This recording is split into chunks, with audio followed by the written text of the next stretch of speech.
and pulls out an envelope before propping it up carefully against the freestanding mirror. You're going to open this in front of all of your family and friends at your birthday party. My eyes widen. How does he know about that? You're to read it under the clock in the foyer of the hotel at 8 p.m. precisely, not before. My client has other stipulations too. You will not mention to a single living soul that I have visited you here.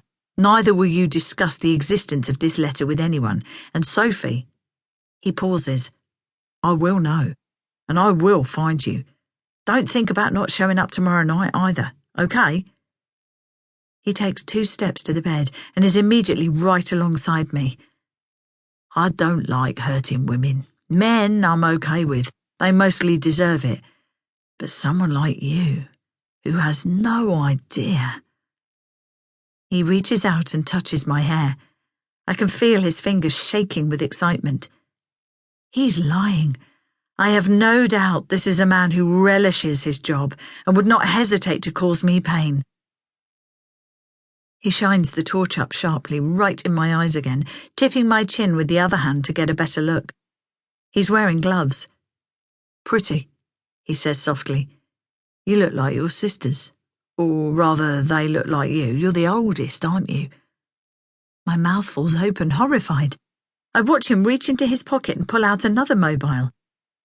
This is your younger sister, Alice, yesterday. He holds up the screen and I stare at a picture of Al, holding a thermos and concentrating on crossing the busy road outside her flat. See? No mistaking the family tie there. And this is Imogen, dropping off your niece at nursery.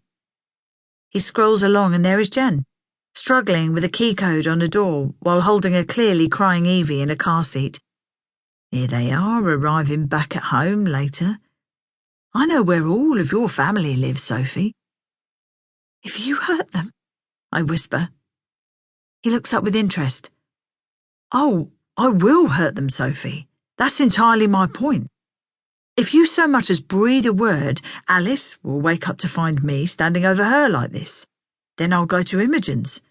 Her husband works late a lot, doesn't he? And I'll finish up at your mum's. He puts the phone back in his pocket. I will be watching you until 8 p.m. tomorrow night. Just do exactly as I've said, and you'll have nothing to worry about. He abruptly flicks the torch off, and I sense him straighten up. Happy birthday. Life, so they say, begins at 40.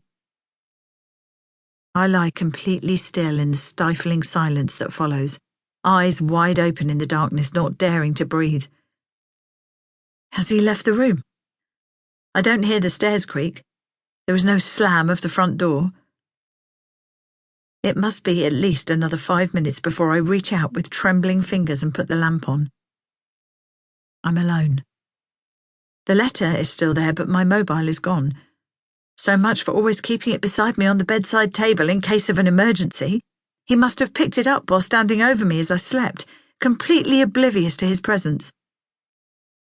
I listen again, but there is no sound at all. Pushing the duvet back and shivering as the cold air hits my bare legs, I slip out of bed and snatch up the very ordinary cream envelope, the sort you might use to send a thank you letter. My name, Sophie Gardner, is printed neatly on the front. I turn it over. It is sealed with an anonymous red wax stamp. Nothing else, no clues. This has to be a mistake. But how can there be when it's addressed to me, and that man knew that I would be here alone? Someone told him Mark was away. My client. Someone sent him here. Terrified, I let it fall from my fingers. Dropping to my knees and reaching under the bed for a bag, I drag one out, then quickly make my way to the wardrobe. Flinging the door open, I slide a top that I barely look at off a hanger, then tug at a pair of cords until they also come free. I bundle them both into the holdall and edge around the letter to my underwear drawer, yanking it open to grab a pair of knickers, shoving them in too, as well as the bra from the chair. I put on yesterday's jumper over the top of my pyjamas and pull on some socks. I hesitate. not wanting to touch the... To keep listening to this audiobook, I've left you a link in the description so you can do it, at no cost thanks to Audible's 30-day free trial.